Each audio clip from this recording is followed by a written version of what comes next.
Good day, I am DLC Gonzalo, this criminologist near Black Alpha. For today's video, I'm going to report about a topic, a hostage situation, barricaded situations, procedure to be followed in a hostage situation. The following steps shall be undertaken. Number 1. A critical incident management committee shall be activated immediately. It is important to have a team who will going to respond directly so that we can say if there is or we can say the victim who is involved in that situation. Number 2. Incident scene shall be secured and isolated. So it is important to be secure and always isolate the area where the hostage taking happens so that the hostage seeker should not be threatened to do on what he is going to do. Number 3. Identify and secure the stronghold. So it is important to identify where the area or where the hostage taking happened. Number 4. As much as possible, ensure the control of communication lines and cut off all other lines as well as electricity and water supply to allow for more bargaining. Number 5. Unauthorized person shall not be allowed entry and exit to the incident scene. So it is important to not allow the persons in the entry and exit of the hostage taking so that the incident scene should not be interrupted by those people, or they can interrupted the hostage taking or the negotiation between the hostage taker and the negotiator. Number 6. Witnesses' names, addresses, and other information shall be recorded. So we need to secure always the witness name, address, and other information so that we have an information that we can present if there are investigations. Number 7. Witnesses shall be directed to a safe location. So we need to consider always the safety of the witnesses. Number 8. Evaluate all victims, injured persons immediately when the opportunity permits. So if there is an injury or there is an injured persons in that hostage taking, we need to secure always or evacuate always so that they can have a first aid. Number 9. The arrest of the perpetrator shall be the last paramount concern. So after the hostage taking, if it is already done, we need to arrest directly the perpetrator. Number 10. Conduct the briefing immediately after the conclusion of the incident. So we need to make always or what we call this as a conclusion or what is really happening or what is the details of that incident that is happening. Next. Ground commander on scene commander. There shall be only one ground commander on scene commander holding at least a senior rank and or one experience in hostage crisis situation or relative training until such time that he officially designates a spokesperson. He may issue appropriate press statements and continue to perform the role of the spokesperson. So in making a hostage in this hostage situation, we need to consider a team who will going to negotiate. So we need to have a ground commander or on-scene commander that is at least holding a senior rank who is going to directed the involved persons or his subordinates who wants to go in that incidents or who is going to be part of the negotiation incident for the hostage taking. Negotiators, negotiation team. Negotiators shall be designated by the ground commander. No one shall be allowed to talk to the hostage taker without clearance from the negotiator or ground commander. The negotiation team is directly under control and supervision of on-the-scene commander.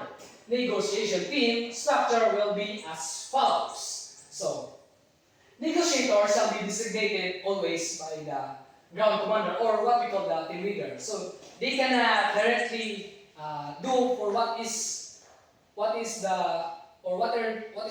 they want to do in that hostage situation. They need always to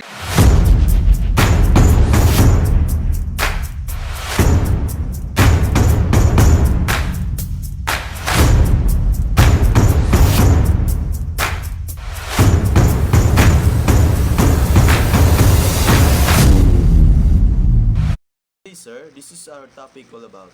Our topic is Police Assistant in the Implementation of Comprehensive Agrarian Reform Program or CARP. So, the coverage. Final orders. Final orders, resolutions, decisions issued by DAR.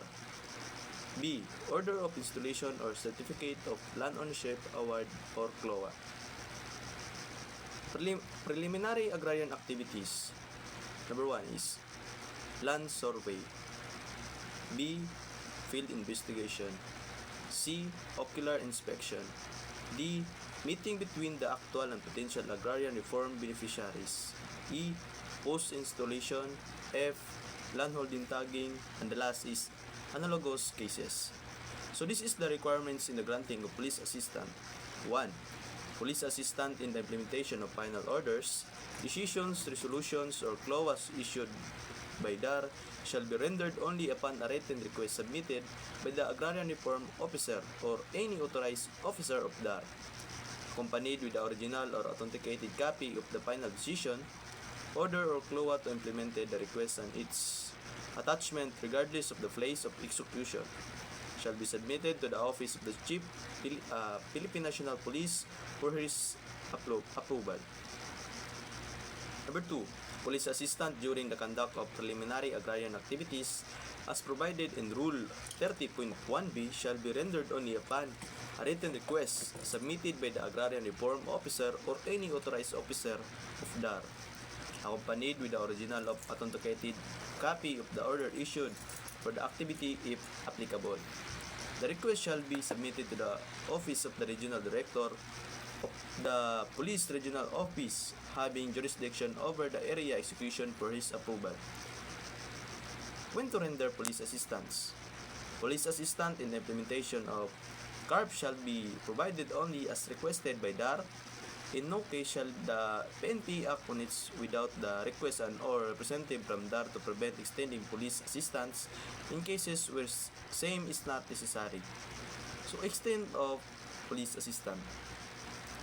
The head of office or unit tasked to render police assistant shall have the discretion to employ sufficient member of police, Philippine National Police or uniformed personnel after taking into consideration the scope of the resistance to be encountered, if there is any, and the general peace and order condition in the area, unless a higher ranking officer is necessary and more PNP personnel are required. The police team that will render police assistance shall be led by a police commission officer or PCO with the rank of police captain. All members of the team shall be prescribed uniform when rendering police assistance.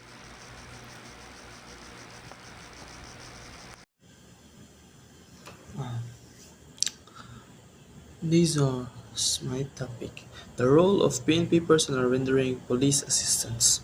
Philippine National Police or PNP is required to uphold individual rights, exercise maximum tolerance, and remain impartial while providing police assistance.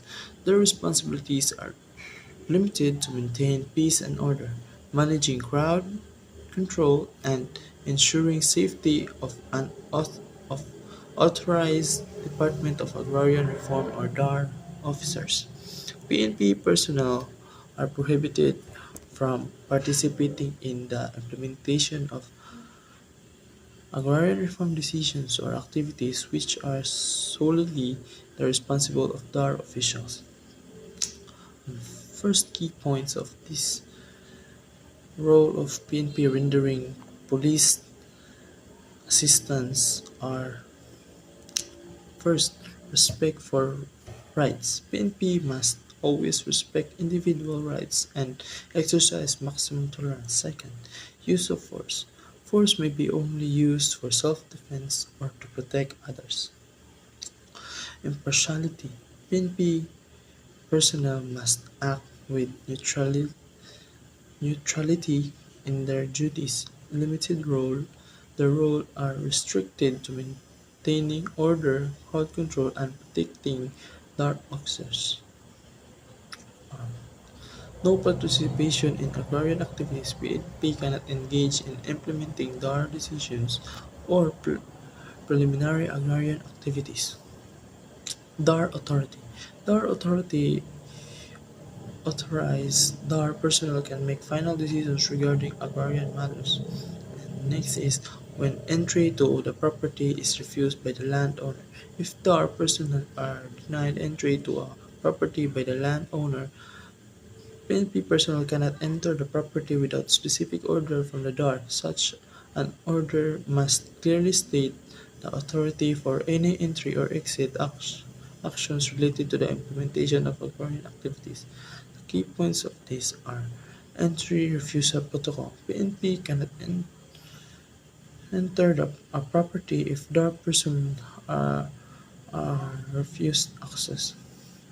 Need need for a specific order. Enter by PNP requires a specific order from a DAR. Explicit authority. Good day, sir. I discussing about my report. Talk about operational procedures. Let's say that operational procedures are the set of detailed step-by-step instruction outlining how to perform a specific task or activity within our organization or process. They aim to secure consistency, efficiency and adherence to standard. In the context of the provided document, the operational procedures describe the specific step and action to be taken during the criminal investigation from initial response to final report submission. The organization procedures for investigation serious crimes begin with the first respondent securing the scene and performing initial tasks. Bomb threat, bomb incident, and response procedure. Bomb.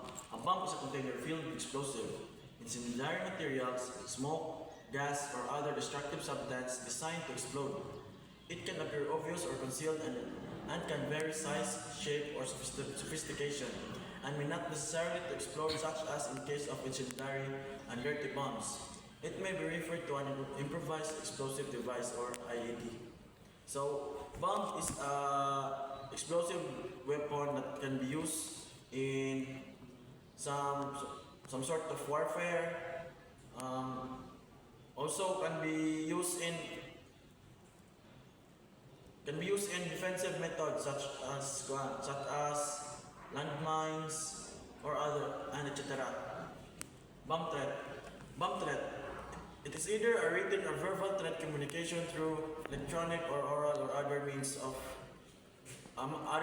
communications that threatens the place or use an improvised explosive device at a certain time, date, place, or against any specific person or place. So, a bomb threat.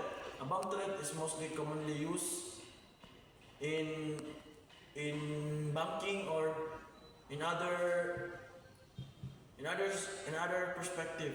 So, when you say bomb threat is a threat for yourself, for your lives, for in order to hurt or destroy something.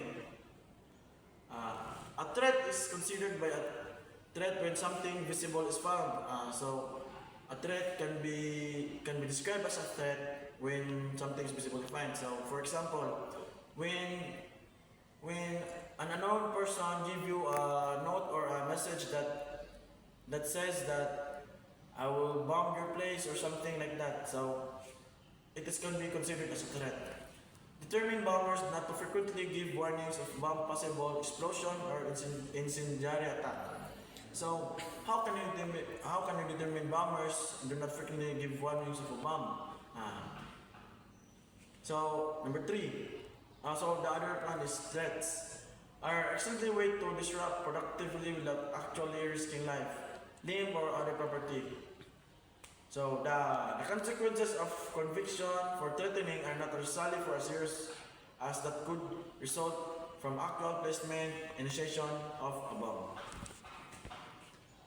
So let's go to the first responders procedure on the bomb threat. Upon receipt of the information, treat all threats are serious until proven otherwise, determine the exact location of establishments under the threat. So for example, when you are given a threat, you must identify or the one who give you a threat can be seen or can be found in a specific place where the bombing will happen. Assess or analyze the threat whether it's a long term or short term. So you must assess the happenings in surroundings for sometimes it can happen anytime, anywhere, at all times. Consider evacuation as follow. You must consider the evacuation place or areas that are safe and not near to bomb threat.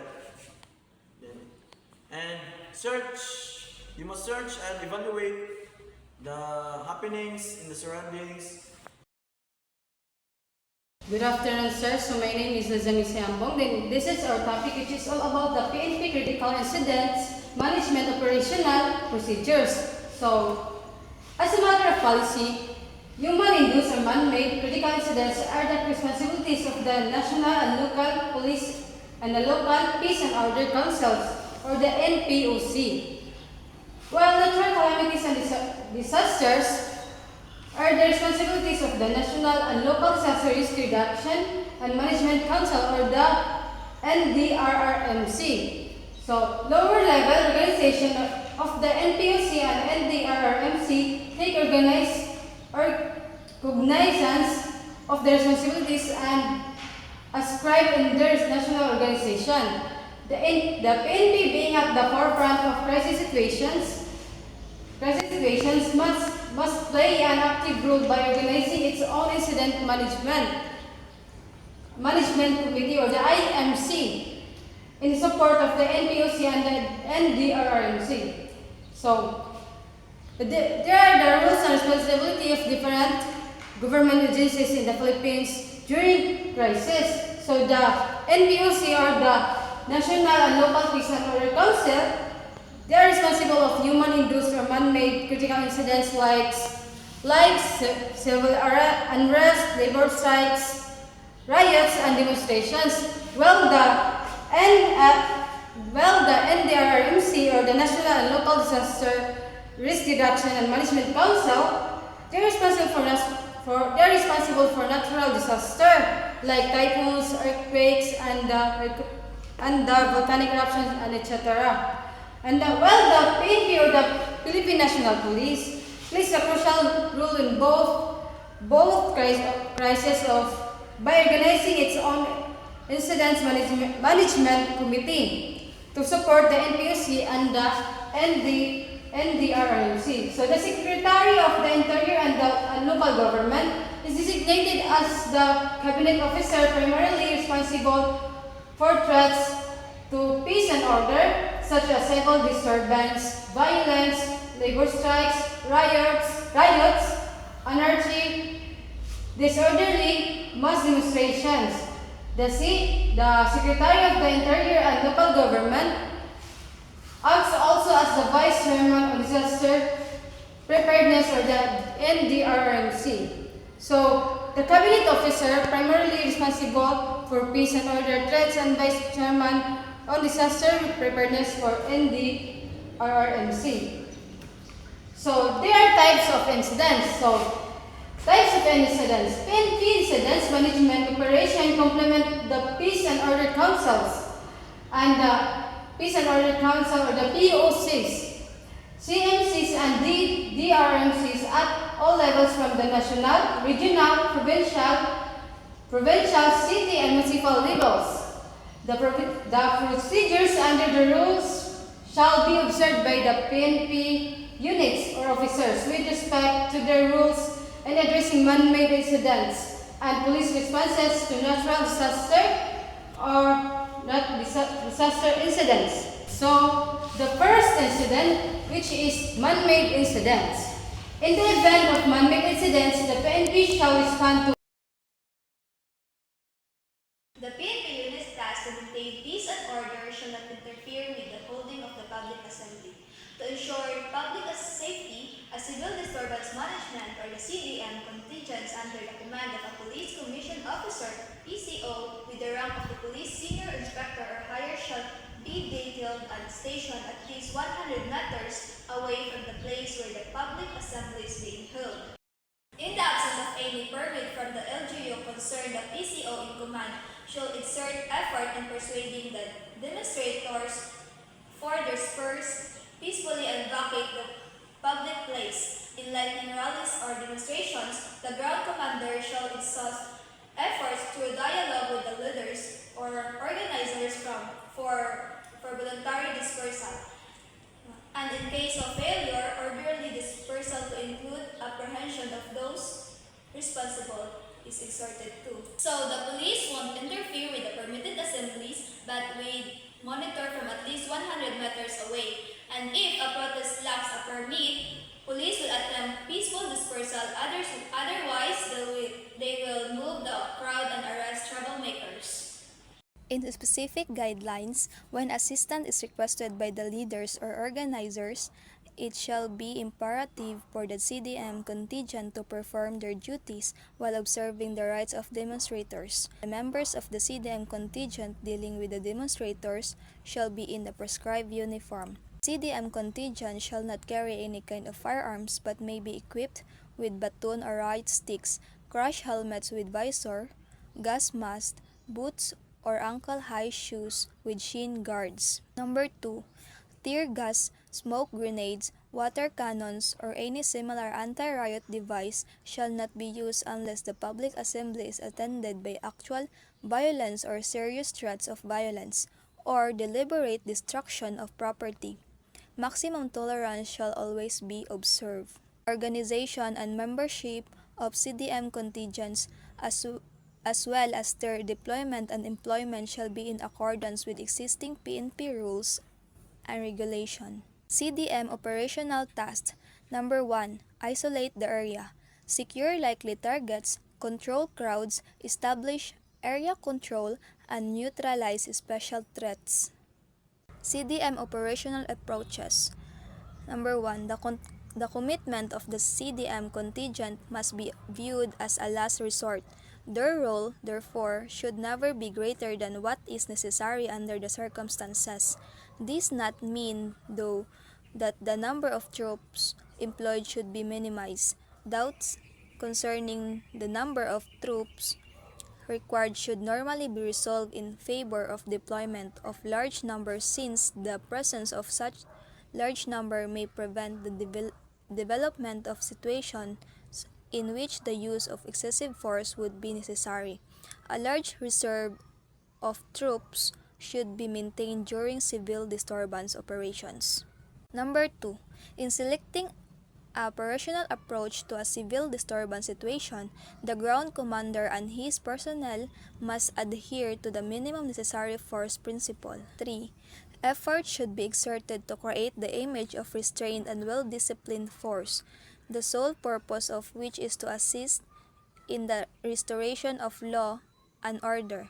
Further, while CDM contingent should be visible, any activities which might excite rather than calm should be avoided when possible. Number 4. Consistent with the controlling principle that he must use the minimum necessary force to accomplish his mission, the ground commander shall equip the CDM contingent only with rattan stick or truncheon or baton, shield, Kevlar helmet, and handcuffs. In situation requiring the use of baton should only target fleshy part of the body such as arms, torso, legs, and thighs.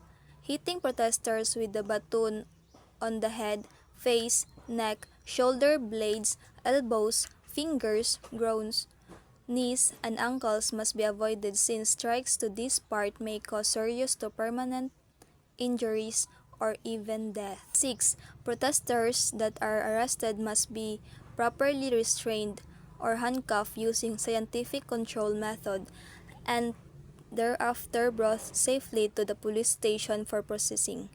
Arrested protesters must not be kicked, punched, or dragged by hair or feet. And lastly, whenever appropriate, deploy properly trained and equipped female CDM personnel as frontliners. In sum, these guidelines prioritize the escalation and respect for demonstrators' rights during civil disturbance, and the police will use minimum necessary force, employing non-lethal equipment only when needed. And the intervention is a last resort, aiming for calm, controlled presence to maintain order.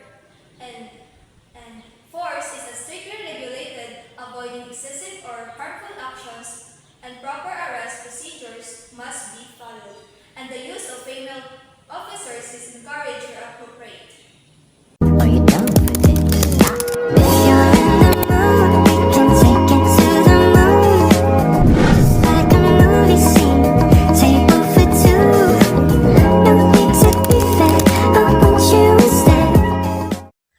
Rules on Anti-Illegal Drug Operation, General Policy and Guidelines. The Philippines Drug Enforcement Agency or PDEA was mandated by law to carry out the provisions of RA 9165, also known as Comprehensive Dangerous Drug Act of 2002, serve as the implementing arm of Dangerous Drug Board and be responsible for the efficient and effective enforcement all the provisions on any dangerous drug and or controlled precursor and essential chemical as provided in the act.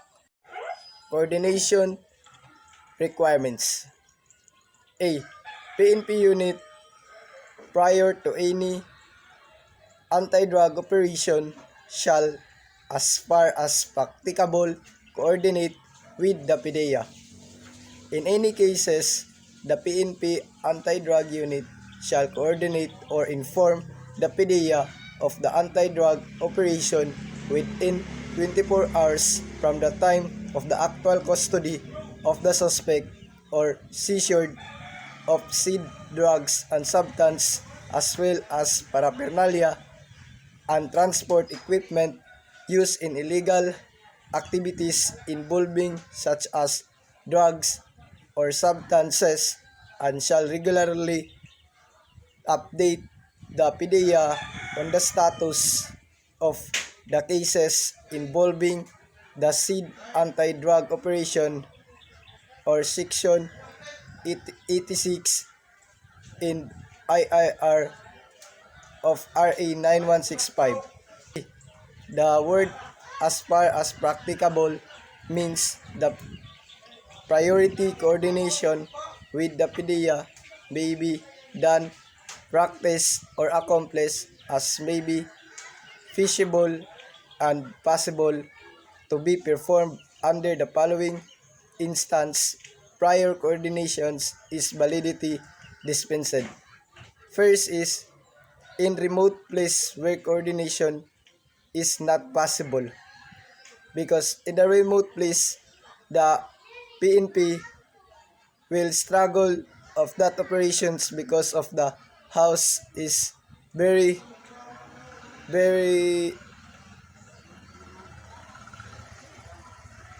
second. When coordinations will compromise is the lives of police operatives, informant, and witnesses involved in anti-drug operation. Handling, custody, and disposition of evidence. First, in handling custody and disposition of evidence, the provision of Section 21 RA 9165 and its IRR shall be strictly observed. When dealing the evidence, the police must follow strict rules. These rules found in Section 21 of RA 9165, Comprehensive Dangerous Drugs Act, and its implementing rules and regulation. These rules ensure that evidence is handled, kept, and disposed of properly so that evidence is not lost or damaged, not tampered with, so that the integrity of the investigation is maintained. If these rules are not followed, the evidence may deem or inadmissible in court, which can affect the outcome of the case. Second, the apprehending officer team having initial custody and control of the drug shall immediately after seizures and confiscation. Physical inventory and photograph the same in the presence of the accused. Waiver of rights. The inquest shall proceed unless the arrested person opts for a preliminary investigations by executing the required waiver of the under Article 125 of the RPC. This waiver of rights is the right is voluntarily relinquishment or surrendered of a person's rights, privileges, or claims. Examples: the waiver of overtime pay. The waiver of overtime pay is being implemented by the employer on employees, which means that if your boss wants to require overtime work, the employees cannot refuse it because they will be paid for the extra hours that they consume. My point is, the waiver of rights is a voluntary. They agree to whatever is being asked and they won't refuse it. This is a monitoring of cases by the investigators. An investigator's job does not end upon the filing of the case with the prosecutor's office. The investigator on case shall continuously monitor the case up to its final resolution. The investigator, they will never stop investigating that case if it is not going to resolve yet, until they resolve that case, and that's work of the investigator rather. Next is a conduct of crime scene investigation. The crime scene investigation or CSI starts from the arrival of the PNP or first responders to the arrival of the duty investigator or IONC and the SOCO team until the lifting of the security cordon and release of the crime scene. The CSI or crime scene investigation starts if the first responders or police officer arrive at the crime scene and they will responsible to do their duties. After arriving the first responder of that crime scene, they will be going to have a checking for the victim if it is alive or not. And then the first responders is going to report them to the duty of investigator or IOC and the SOCO team until they will going to lift the any evidence that he found at that scene. Next is the following are the functions and responsibilities of the investigators during the crime scene investigation, as well as the procedures to be observed. A. For the first responder or FR. The first officers to arrive at the crime scene are the first responder who were dispatched by the local police stations or unit concerned after receipt of the incident flash or alarm report. The first responders who were arrived first at the crime scene to do their duties until they will inform the investigator to arrive immediate at that scene to do their work. I will be going to summarize this report and we will proceed to the next stage, which is letter B. This investigator on case or IOC or duties investigator. 1. Upon arrival at the crime scene, the IOC shall request for a briefing from the first responder and make a quick assessment of the crime. At this stage, the IOC shall assume full responsibilities over the crime scene and shall conduct a thorough assessment of the crime scene and inquiry into the incident. If necessary, the IOC may conduct crime scene search outside the area where the incident happened, employing any of the various search methods. This case is after the IOC arrived at that scene, they will be having a briefing for the first responder of what they will be going to do and of what their duties is all about, and they will be going to have a short not short but quick assessment for that crime scene. Next is letter C, the SOCO team. From the summary of SOCO team is that SOCO team is not going to join the scene because they will not responsible for it. It doesn't mean that the SOCO is not all about investigating, but they will be investigate if the operation center and after the IOC already done the proper assessment, they will going to return their duties to the SOCO team. And for release of the crime scene is the For the summary of the release of the crime scene is the IOC decided that they will be lifting the security cordon and to release of the crime scene after the consultation of the SOCO team leader that is responsible for the collecting all evidence, and they will be going to release all the evidences and put them to the Subcommittee on Terrorism.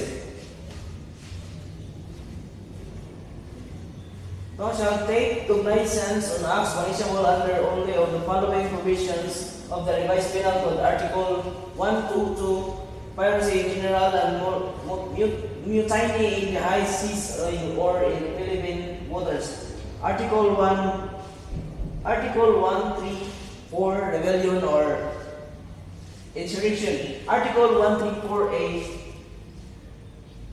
including acts committed by private persons. Article 248, murder, thereby suing and creating a condition of widespread and extraordinary fear and panic among the populace in order to coerce the government to give in to an unlawful demand. The subcommittee on terrorism is a specialized group within a larger legislative body such as the United States Congress, focused on addressing issues related to terrorism, including prevention, response, and legislative oversight concerning counterterrorism policies.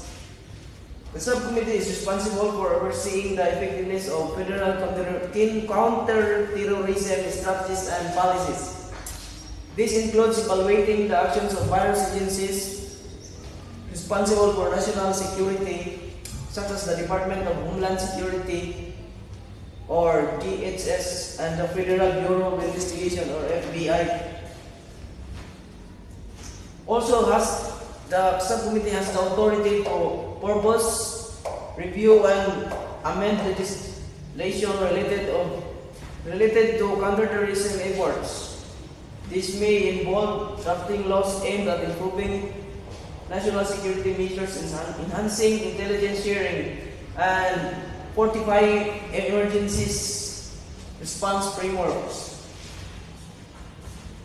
The fourth is Subcommittee on Disaster Management, PNP, or Subcommittee on ACDM.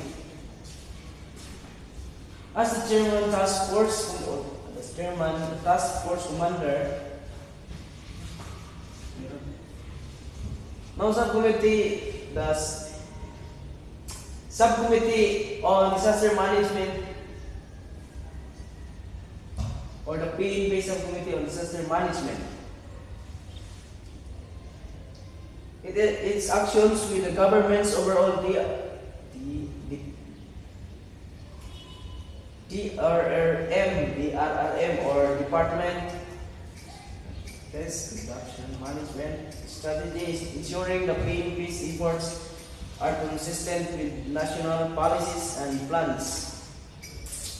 It collaborates with the National Disaster Risk Reduction and Management Council and local government units, or LGUs, to ensure a unified and effective response to disasters.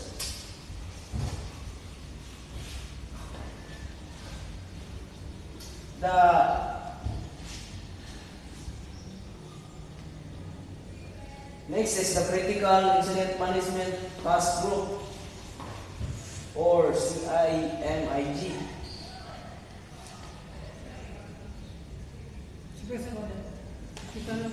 Masalita mo rin mo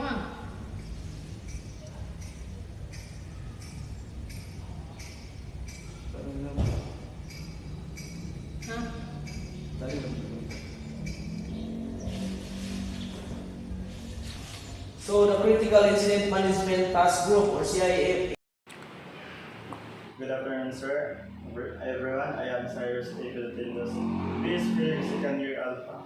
So, My report is all about civil disturbance management. So, what is civil disturbance management? Civil disturbance management is a broad range of confrontation which vary in intensity and purpose from a peaceful assembly in a public place to violent and destructive attack on people and property. So, civil disturbance means is a group of individuals involved in public disorder like protests or riots. As you can see, public place to violent and destructive attacks on people and property. So, the main goal of CDM or civil disturbance management is to maintain the peaceful and not harmful assembly because the purpose of civil disturbance management is to ensure that there's no physical conflict will happen in that public assembly. So, thanks. Contingent during rallies and demonstrations. Number 1. CDM contingent shall be in prescribed uniform without firearms. So when we say prescribed uniform, the purpose of prescribed uniform in CDM is so that we can clearly identify a person who is with the CDM member and also the public assembly participants. Because of their uniform, we can identify them exactly that they are part of the CDM contingent. And we can identify also the other part, the public assembly participants. And also, prescribed uniform can bring unity and also because of uniform, we can directly identify a person. For example, in university, there's a different colleges. So the purpose of uniform is to identify which course or which colleges you're from. So number 2 is tear gas. Tear gas, smoke grenades, water cannons, or any similar anti-riot device shall be used only when the public assembly is attended by actual evidence or serious threats of violence. So the purpose of this number 2, we only use in time of public assembly or riots that happen or physical conflict happen during public assembly, these things or these tear gas, smoke grenades, water cannons, because this what do you call these items or these tools used is not dangerous, not lethal or harmful. We only use this to move them away if there's possible conflict will happen. And the purpose of this so that we can harm and preserve preserve the peaceful and not bloody assembly. So next. So this is an example of what I am saying. The prescribed uniform and the water cannons. So next, please. Good morning, sir. This is my report about the rules of anti-kidnapping group. But before we discuss my topic about anti-kidnapping group, we know first what is kidnapping. The kidnapping is the illegal act of taking a person against their will by force, fraud, or deception. The Anti-Kidnapping Group, or AKG, is the PNP's lead unit in the conduct of anti-kidnapping operations, which operates in close coordination with the local police units, other law enforcement agencies, and the community. Then, in the anti-kidnapping rules, there are 3 types of kidnapping. The kidnapping by organized crime group or criminal group with ransom, then kidnapping by threat groups, terrorists, and the kidnapping by other individuals. A kidnapping by organized crime group or criminal group with ransom. Kidnapping by organized crime is when a criminal organization such as gang or terrorist group abducts a person for ransom or other financial gain. This crime is also known as economic kidnapping or profit kidnapping. B. Kidnapping by threat groups or terrorists. Kidnapping by threat groups or terrorists. The unlawful detention or seizure of a person with a threat of violence or harm, and this is also known as kidnapping for ransom or hostage taking. Then the kidnapping by other individuals. Kidnapping by other individuals is the unlawful taking and holding of a person against their will. This is a serious crime with severe consequences. The perpetrator typically demands a ransom or has other motives for holding the victim captive. Then in the anti-kidnapping rules, there are a concept of operation. Una, upon receipt of kidnapping incident report, the police officer shall make an incident recording, deploy first responders, and alert all concerned authorities, task groups like the local territorial units, or criminal investigation and detection group, and the anti-kidnapping group or AKG. B. Upon initial assessment of the type of kidnapping and upon confirmation that the kingdom incident is true, the case shall be referred to the AKG or other territorial units or to higher quality. C. If the kidnapping was perpetrated by organized crime group or a criminal group or OCG or CG and with ransom demand, it shall be referred to the anti-kidnapping group for their initial action and operational response. D. If the kidnapping by threat groups or terrorists, it shall be referred to the higher authorities for the activation of AAP, PNP, or Joint Task Force, Critical Incident Management Committee or CIMC, or Critical Incident Management Task Group or CIMTG, and then local chief executive and other concerned agencies. A. If kidnapping was perpetrated by other individuals, it shall be referred to the concerned PNP territorial units for appropriate operational response. And this is my report about anti-rules kidnapping, and that's all, sir. Thank you.